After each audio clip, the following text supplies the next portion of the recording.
história. E começando por Moisés, discorrendo por todos os profetas, expunha-lhes o que a seu respeito constava em todas as Escrituras. Quando se aproximavam da aldeia para onde iam, fez ele menção de passar adiante. Mas eles o constrangeram, dizendo: fica conosco, porque é tarde, e o dia já declina. E entrou para ficar com eles. E aconteceu que, quando estavam à mesa, tomando ele o pão, abençoou-o, e tendo-o partido, lhes deu. Então se lhes abriram os olhos e reconheceram. Mas ele desapareceu da presença deles. E disseram um ao outro: porventura não nos ardia o coração quando ele pelo caminho nos falava, quando nos expunha as Escrituras? Amém. Onde você está, abaixe sua cabeça, feche seus olhos, vamos orar ao Senhor. Ó Deus eterno, graças damos a Ti, louvamos-Te pelo Teu imenso amor e cuidado conosco. Te agradecemos pelo privilégio que temos de estar ouvindo a Tua palavra. A necessidade que temos, Senhor, de ouvir a Tua voz ao nosso coração nesse tempo tão difícil é de suma importância. Por isso, fala aos nossos corações. Fala, Senhor, como já tem falado, por meio de louvores, por meio de palavras aqui tão assim preciosas que já foram ditas. Mas que o Senhor fale agora, que o Teu Espírito Santo nos dirija, nos conduza.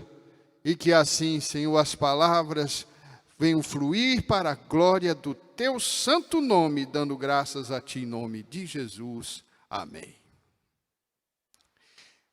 Esse texto do Evangelho de Lucas conta a história de dois caminhantes, dois discípulos de Jesus que estavam indo para uma aldeia chamada Emaús.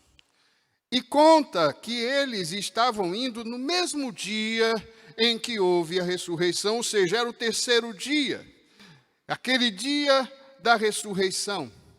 E a palavra diz que no mesmo dia, esses dois estavam a caminho daquela aldeia, saíam de Jerusalém a Emaús, mais ou menos 12 quilômetros, e eles estavam naquele dia caminhando, e ali estavam aqueles dois, não se sabe ao certo quem eram os dois. O nome é mencionado, Cleopas, e esse provavelmente estava ali no tempo, na crucificação, quando estava ali Jesus crucificado. João relata no capítulo 19, verso 25, estava ali a mãe de Jesus, a irmã de Jesus com seu esposo Cleopas. Portanto, pode ser, não é 100%, não podemos afirmar com toda a categoria, mas podemos dizer que podia ser o casal que estava ali caminhando. Cleopas e sua esposa, a tia de Jesus. E estavam indo e discutindo no caminho e falando os acontecimentos, e tristes e ali angustiados com o que havia acontecido. Por certo, viram o acontecimento ali aos seus olhos, viram o sofrimento, viram toda a trajetória e aquele desfecho tão trágico, tão terrível para aqueles discípulos. E eles estavam caminhando e falando sobre isso. Estavam como que fugindo, saindo daquele momento, daquela situação, daquele lugar onde estavam, porque era necessário ali desabafar. E nesse caminho eles estavam falando e de repente se aproxima um homem. Eles não conhecem, eles não identificam quem é. Mas ele chega junto e começa a perguntar: mas o que é que vocês estão discutindo? O que é que vocês estão falando? O que foi que aconteceu? E eles dizem: você por acaso é o único que não sabe o que aconteceu? Saiu em todos os jornais em Jerusalém. Será possível que você não sabe o que aconteceu com Jesus, o Nazareno? Aquele homem cheio de poder, milagres, profeta de Deus.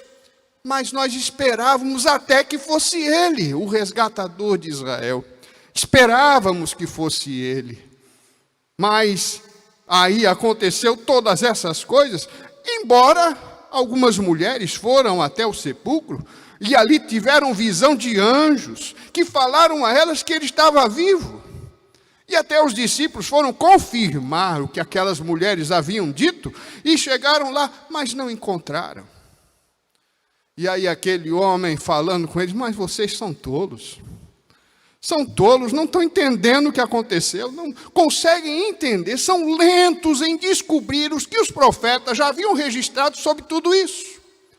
Mas aquele sentimento daqueles que estavam ali a caminho, daqueles discípulos, daquele casal provavelmente, estava ali o sentimento de muitos hoje em dia. Muitos que não conhecem Jesus como conhecemos, e uns que conhecem Jesus como conhecemos, mas pararam e no caminho, talvez esqueceram, a sua fé amorteceu-se e está ali meio que parado diante das circunstâncias. Porque ficam ali com aquele mesmo discurso: esperávamos que fosse ele. Porque o mundo está aí atrás de salvadores, o mundo está atrás de resgatadores, o mundo está atrás de alguém que possa trazer uma esperança, e vão buscar isso em homens, e em homens não há nenhuma esperança. Não adianta procurar nos homens, porque a nossa esperança está em Deus. O único que pode resolver é aquele que fez todas as coisas, que conhece cada um de nós por dentro e por fora, e sabe o nosso passado, presente e futuro, ninguém mais sabe. E aqueles estavam ali dizendo: esperávamos que fosse ele. E quantos estão dizendo: esperava que fosse ele? Eu esperava que fosse ele. Eu esperava que ele fizesse algo. Eu esperava que ele agisse ao meu favor. Eu esperava que ele fizesse o milagre. Eu esperava que ele curasse. Estão esperando. Esperávamos que fosse ele. E até alguns ouvem o testemunho, como eles ali ouviram o testemunho das mulheres. Mas aquela época tão patriarcalista, uma época tão difícil para as mulheres, porque era um tempo patriarcal, e ali o testemunho de mulheres não era válido. O testemunho de mulher não era benquisto. Nenhum testemunho de mulher era válido num tribunal ou em qualquer conversa, e diante da religião muito menos. Então aquelas mulheres vão lá e veem Jesus ressurreto, recebem a mensagem, dão o aviso aos discípulos, mas eles mesmo assim ainda não acreditam, porque era um testemunho que não se tinha crédito. Mas o que eu acho tremendo é Jesus quebrando os paradigmas, é Ele mostrando a sua grandeza e sua majestade. Nós também comemoramos nesse mês o mês da mulher, né? Dia 8, amanhã, Dia Internacional da Mulher. E Jesus valorizou as mulheres, porque a maior notícia de toda a história, a maior notícia de todos os séculos, de toda a humanidade, não existe notícia maior. Jesus ressuscitou. Essa notícia foi de primeira mão dada às mulheres. E é elas que foi dada a incumbência de anunciar que ele havia ressuscitado. Então Jesus não levou em conta que ninguém acreditasse. Ele disse: é elas que vão dar a notícia. É elas que vão sim anunciar. São elas as primeiras que vão me ver. Isso é maravilhoso. E assim ele fez. Mas eles não deram crédito. Como muitos não dão crédito aos testemunhos de pessoas e dizem: isso é fanatismo, isso é religiosidade, isso é só porque é crente. E aí vem os intelectuais, os racionais, os secularistas, e vão procurar o corpo, vão procurar a evidência. Mas eles vão lá, chegam lá, olham o túmulo, está vazio, os panos estão do mesmo jeito, a pedra foi rolada, tudo certo. Mas cadê o corpo? Não existe corpo. Cadê o corpo? Temos que ver. Então o que eles dizem? O corpo sumiu, levaram o corpo do mestre. E essa é a razão. E muitos estão deixando o lado espiritual, vivendo no lado racional e esquecendo que tem que ver um equilíbrio aos dois, principalmente nós cristãos. E o que me atormenta a alma é ver que cristãos estão agindo assim. Estão sem crer que é Ele o Messias. Deixaram de crer, deixaram de ouvir os testemunhos e acreditar. E aí Jesus chega no meio daquela conversa e diz: vocês têm que entender que as profecias relatavam a respeito disso, porque primeiro, era necessário que o Cristo padecesse. Era necessário que houvesse isso. Tinha que haver esse sofrimento. Tinha que haver essa dor. tinha que haver isso tudo era um plano de Deus. E ele começa a mostrar nas Escrituras. E ele começa ali de Moisés. Por que Moisés? Porque Moisés escreveu o Pentateuco. Então ele começa desde Gênesis, do começo de tudo. E ele começa a falar cada parte, para aqueles homens entenderem. E podia falar muita coisa, discorrer sobre todo o Antigo Testamento, já que ele tinha 12 quilômetros para andar. Então foi falando. E ele começa dizendo, não sei se esqueceram, assim como Moisés disse, lá em Gênesis 3 está escrito que porém inimizade entre ti e a mulher, e do seu descendente e da descendência dela, e esta te ferirá a cabeça e tu lhe ferirás o calcanhar. É como se ele dissesse, não lembram disso? Que ele é semente da mulher, aquele que viria era semente da mulher, descendente da mulher, e este iria sim esmagar a cabeça da serpente chamada diabo, mas isso não sem antes sofrer a mordida no calcanhar. Era necessário sofrer, desde o começo já foi anunciado que ele iria vencer, mas passaria por grande sofrimento. E você não se lembra que ali o próprio Moisés, encarando aquela situação com o povo tão duro, de dura cerviz, de difícil de crer, logo se levando com as coisas do mundo, Moisés diz, o Senhor teu Deus te suscitará um profeta no meio de ti, e dos teus irmãos, semelhante a mim, e a ele ouvirás. Porque Moisés naquela hora estava cansado já, de tanto falar, e eles não darem ouvidos. De tanto falar, e o coração daquele povo ser duro, e não conseguir entender as coisas de Deus.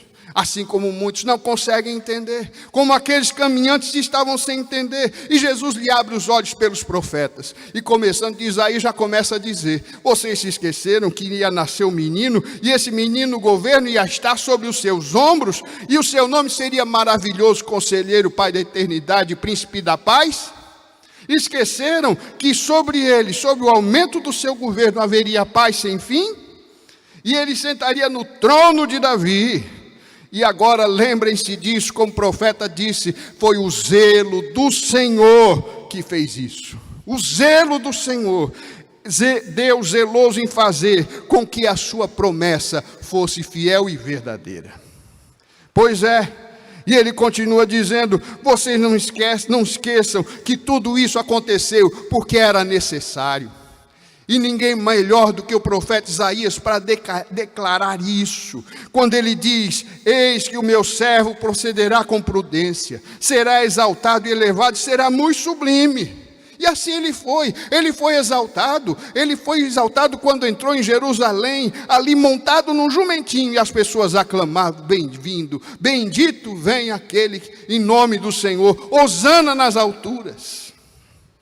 E ele entrando ali com grande gozo, mais adiante, ele diz, mas também, como pasmaram muitos à vista dele, pois o seu aspecto era muito desfigurado, mais do que qualquer outro homem, sua aparência mais do que qualquer um dos filhos dos homens. Assim causará admiração às nações, e os reis fecharão a sua boca por causa dele, e que o que lhes foi anunciado verão, e o que não ouviram entenderão. E aí o profeta Isaías, no capítulo 52, ele fala justamente isso, que a face de Jesus, a imagem dele transfigurada, desfigurada pela dor, desfigurada pelo sofrimento que viria através da cruz. E isso causaria admiração a todas as nações. E ele diz ainda, o que não lhes foi anunciado, isso eles verão, e o que não ouviram entenderão. O que não foi anunciado são as profecias que o mundo não conhece, mas vai ver e vai confirmar cada uma delas. E o que não ouviram é a revelação dos filhos de Deus, que eles verão os filhos de Deus sendo revelados em cristãos genuínos, que levam o nome de Jesus e as marcas do Cordeiro nas mãos e se admirarão com esse povo de Deus. Ele estava falando, discorrendo a palavra, falando dos profetas, quando ele chega no ponto mais difícil, quando ele fala em Isaías 53, quando ele diz, certamente ele tomou sobre si as nossas enfermidades, as dores levou sobre si, reputávamos por aflito, ferido de Deus, mas ele foi traspassado pelas nossas transgressões, moído pelas nossas iniquidades, o castigo que nos traz a paz estava sobre ele, pelas suas feridas, nós fomos sarados. E ainda diziam, pensávamos que fosse ele, pensávamos que fosse ele. Nessa hora eles meditaram, o que é isso? Ele está dizendo, aquele que foi ferido, aquele que foi ali aflito, ferido por Deus e oprimido, era ele mesmo. Era ele mesmo que estava ali, o profeta estava dizendo dele. Os corações já começam a arder um pouco, já começam a incendiar-se, porque eles começam a entender que o profeta estava falando. E ainda mais dizendo que aquelas feridas lhes traziam cura. E o que aqueles discípulos, o que todos nós estamos clamando hoje em dia, é por cura. É curar não só o nosso corpo, mas a nossa alma ferida. E Ele tem esse poder para nos trazer cura. Mas era necessário essas feridas, era necessário isso. E Deus tinha o plano fazendo isso. E o plano de Deus era fazê-lo enfermar. Como o próprio profeta continua dizendo, que quando diz, todavia ao Senhor agradou moê-lo, fazendo enfermar.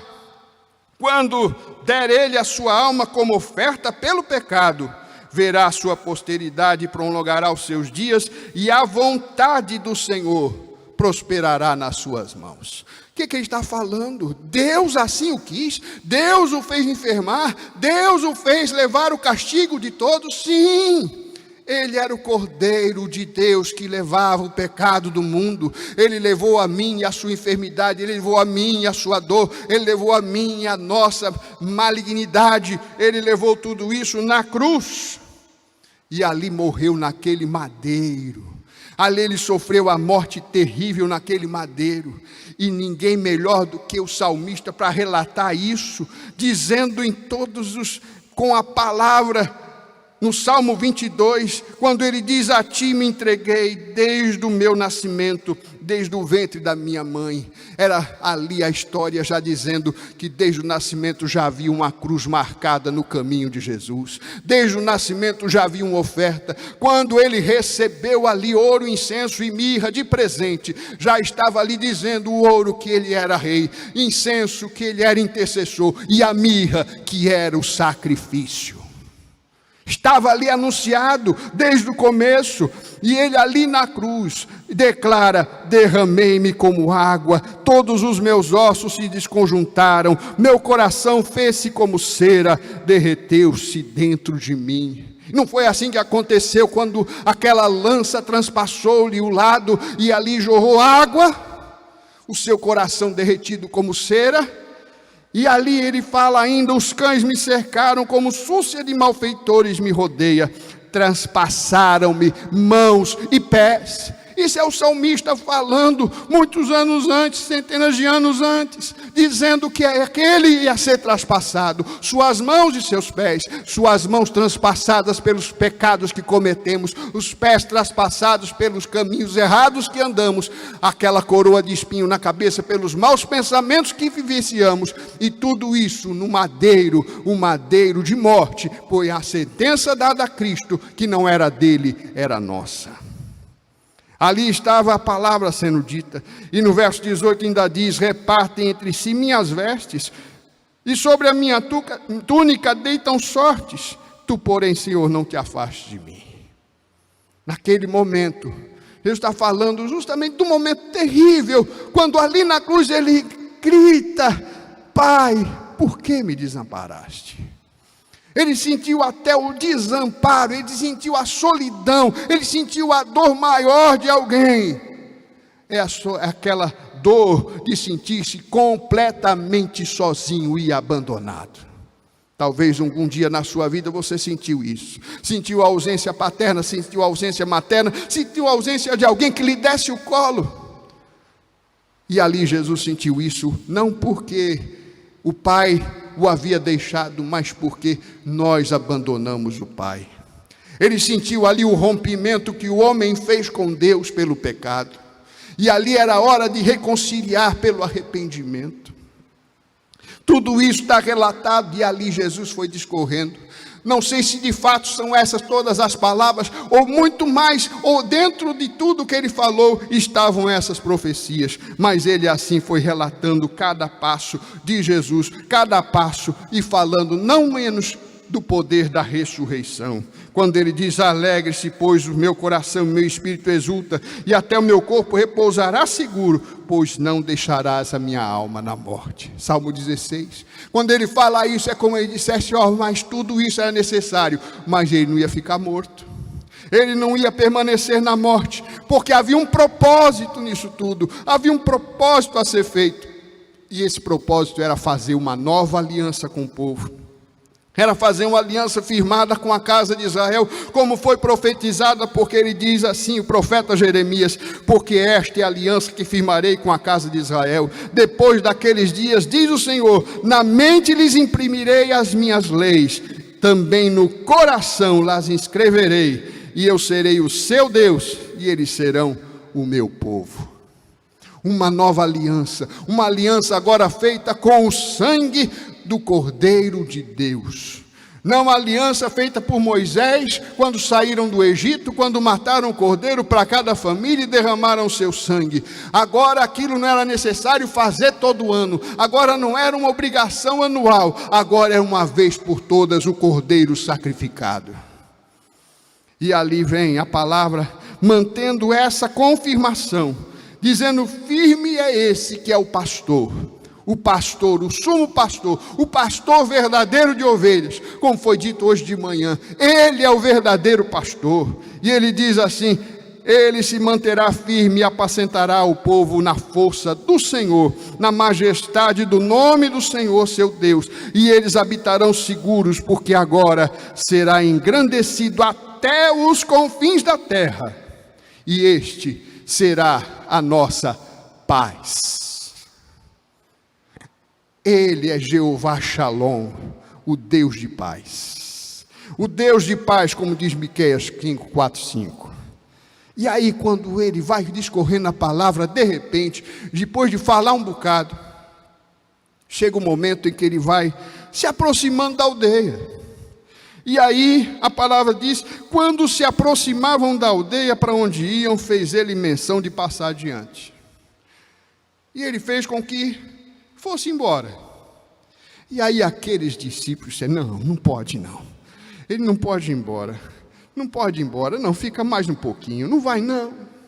E é nesse momento que eles o chamam e dizem a ele: não, vem ficar conosco. Fica conosco porque é tarde, o dia já declina. E ele entra para ficar com eles. E aquele momento é sublime. Eu penso Jesus entrando ali naquela casa. Ele ainda tinha coisa para falar. E eu penso eu ouso a pensar que ele possa ter citado ali o texto de Oséias capítulo 5 e capítulo 6, quando ele diz assim: irei e voltarei para o meu lugar, até que se reconheçam culpados e busquem a minha face. Estando eles angustiados, cedo me buscarão. E talvez pensando nesse texto, pensar: nossa, nós íamos deixar ele embora. Ele está dizendo isso, foi bom ele entrar, né? Porque cedo buscarão. Glória a Deus. E aí Jesus, talvez sentando na mesa antes de partir o pão, tenha pegado a palavra ainda na continuação desse texto de Oséias, dizendo: vinde e tornemos para o Senhor, porque Ele nos despedaçou e nos sarará. Fez a ferida e a ligará. Depois de 2 dias nos revigorará. E ao terceiro dia nos levantará e viveremos diante dele. Conheçamos e prossigamos em conhecer ao Senhor como a alva. A vinda dele é certa. Ele descerá sobre nós como chuva, chuva seródia que rega a terra. Oséias 6, 1 a 3. Naquele momento, talvez ouvindo essas palavras, imaginemos Jesus ali falando isso e esclarecendo naqueles olhos os 2 dias de sofrimento, 3 dias, no terceiro dia nos levantará. E aí naquele momento ele toma o pão e dá graças a Deus. E tendo dado graças, o deu àqueles discípulos. Na mesma hora que ele entrega aquele pão, ele diz: a gente já passou por isso. Ninguém parte o pão que nem ele. Ninguém nos dá o pão como ele. E ali um pensa com o outro e diz: é ele. E a olhar um para o outro, talvez pensando: é ele. Quando voltam os olhos, já foi. Já não está ali. Mas ali naquele momento, um olhando para o outro e diz: mas não nos ardia o coração? Quando ele estava ali falando a palavra, expondo as escrituras, será que não ardia o nosso coração quando ele estava falando isso? E aí eu tenho 3 perguntas para você. 3 perguntas que eu quero que você responda. A primeira é: quando foi que o seu coração começou a arder? Eu me lembro que quando eu ouvi um coral cantando aleluia numa igreja evangélica, primeira vez que eu havia entrado numa igreja evangélica, aquilo tomou meu coração. Algo mexeu comigo ali dentro. E eu ali fiquei emocionado naquele momento. Mas só foi um pouquinho. Só foi uma pequena chama. Mais tarde, algum tempo depois, quando me expôs a palavra, quando a palavra foi exposta para mim, e ali feita uma oração, e eu entendi que só Jesus podia ser a solução para mim, e era o único que podia salvar a minha alma. Aí naquele dia, meu coração ardeu para valer. Começou uma chama nesse coração, que não queria parar nunca, e hoje eu peço a Deus: não apague essa chama nunca, Senhor, do meu coração. Que ela não diminua nem um pouquinho, porque é isso que aquece a vida, é isso que me dá sentido, é isso que me faz acordar todos os dias e louvar ao Senhor. É isso que me faz entender que a palavra não é apenas um livro, é a boca de Deus falando ao meu coração, e cada vez que abro, e cada vez que leio, e cada vez que me debruço diante dela, eu sinto o ardor, a chama de Deus voltar no meu coração. Quando foi que seu coração começou a arder? A segunda pergunta que eu quero fazer é: quando o seu coração parou de arder? Quando foi que parou a chama? Quando foi que aquela chama foi diminuindo, e agora é um caniço aceso, é um pavio que fumega? Mas a boa notícia é que Jesus, ele veio não para esmagar a cana, nem para apagar o pavio que fumega, mas para incendiar seu coração de novo, para reacender essa chama. Quando foi que essa chama parou de arder? A palavra de Deus diz: tenho porém contra ti que abandonaste o teu primeiro amor.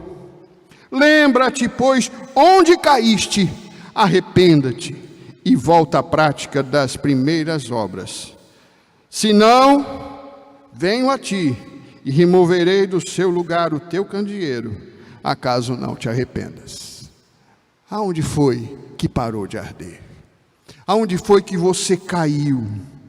É hora de arrepender-se. É hora de pedir: Senhor, volta a chama no meu coração, me incendeia de novo. E a terceira pergunta que eu faço é: quando o seu coração começará a arder novamente?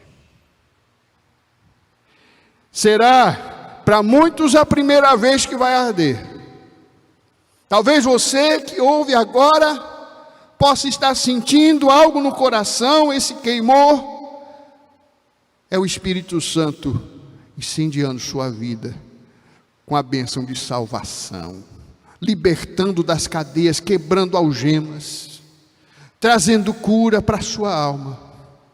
Mas para outros pode ser a volta, o recomeço, pode ser o momento, e esse momento pode ser agora, esse momento pode ser hoje, porque a palavra também em Apocalipse 3:20 diz assim: eis que estou à porta e bato. Se alguém ouvir a minha voz e abrir a porta, entrarei em sua casa e cearei com ele e ele comigo. Aqueles discípulos ouviram a voz, aqueles discípulos abriram a porta, aqueles discípulos cearam com ele e ele ceou juntamente com eles. O Senhor fez ali o banquete, Ele quer fazer esse banquete na sua vida. Ele está à porta e bate. Ele não entra, Ele não força a porta, Ele não entra pela janela, Ele não pula o telhado, Ele não pula o muro. Ele bate e fala, e chama o teu nome, e espera que você abra. Não sei há quanto tempo Ele está batendo, não sei há quanto tempo Ele tem batido a porta do teu coração, mas talvez seja hoje o dia de abrir, porque Ele tem um banquete, e quando Ele faz essa ceia com você, essa comunhão, seus olhos se abrem, e seu coração começa a arder. Esse é o meu desejo, que hoje você tenha esse coração voltado ao Senhor, que hoje o Senhor, pela palavra ministrada, venha tocar o seu coração, venha mexer com você, venha entender, venha fazer você entender que só a palavra de Deus tem poder para libertar, curar e salvar. É o Evangelho, é aquele que se fez carne e habitou entre nós, o Verbo vivo que está aqui, está pronto para fazer uma obra completa na sua vida. Vamos orar? Eu peço a você nessa hora, que viu essas 3 perguntas, e que vai respondê-las no seu coração, se é hoje o dia que começou a arder o seu coração, se é hoje o dia que o seu coração começou a arder pela palavra, seja também o dia de confessar a Jesus como o Senhor, e você pode fazer isso no mesmo site, aí no vídeo que você está recebendo, coloque a mensagem: eu quero Jesus. Coloque a mensagem: eu quero receber Jesus como meu Salvador. E nós entraremos com contato com você e estaremos orando por sua vida e por sua família. Se você quer se reconciliar, se hoje é o dia que volta a arder, que recomeça o arder no coração, que você sente que agora está começando a arder de novo, que também você manifeste isso, colocando aí, coloque a mensagem dizendo: eu quero voltar para a casa do Senhor, eu quero voltar a servir a Deus com alegria. Esse seja o dia que o Senhor tome agora o seu coração. Vamos orar. Ó Deus eterno, graças te damos, porque a tua palavra tem esse poder, a palavra do Senhor, a palavra de Jesus, ela entra ao nosso coração e ela faz ali acender uma chama, a chama da salvação. Nós sentimos a tua presença, ó Pai, e sabemos que estás operando em cada coração nessa hora.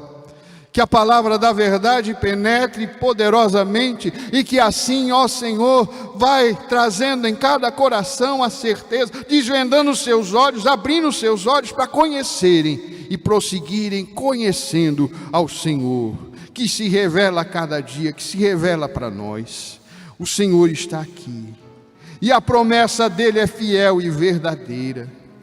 Voltemos ao Senhor. Voltemos ao Deus eterno. Aquele que fez a ferida vai sarar. Aquele que tem poder de nos resgatar, nos restaurar e nos levantar, está pronto agora para fazer isso na sua vida.